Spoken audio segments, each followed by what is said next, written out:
In the name of Allah, the greatest, the most high. Allah Azza wa Jal, you are my only one true love.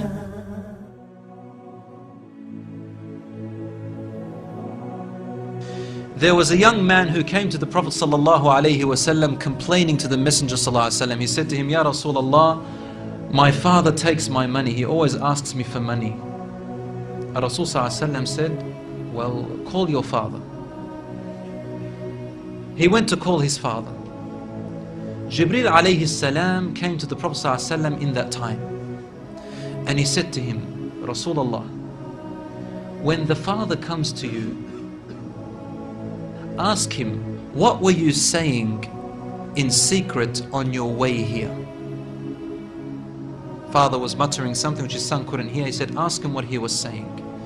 When the father approached the Rasul ﷺ, asked him, is it true what your son is saying? The father said, Ya Rasulullah, if he only knew what I'm using his money for anyway. I'm using it to look after his poor auntie. She is left without anybody. Where else am I putting it? Only in places where I have to. Using it towards his family. The Prophet ﷺ said, look, I want to ask you a question. Tell me about what you were saying in secret when you were coming towards me here.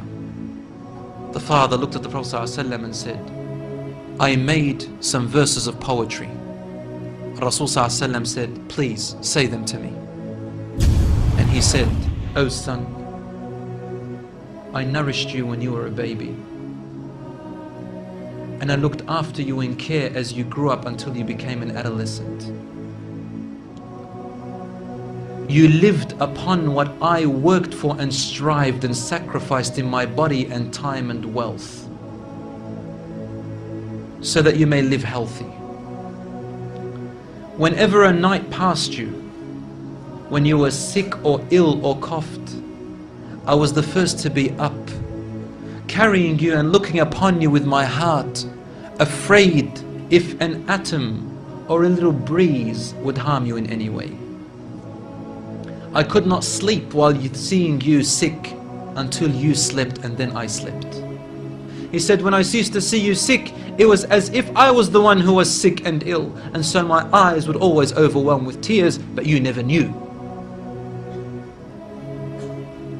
And then he said, and when you finally reached the adulthood, which all my life I was anticipating and looking forward to seeing you become that. I mean, this is all he's doing, right? He's raising him, waiting for the day he's going to get married, the day when he will get his qualifications and finish, the day when he will get his skill, the day when he can stand on his feet, the day when he will rejoice, until you reach the day when I have all my life anticipated in my heart to see you reach and rejoice. You gave me a reward, and your reward was harshness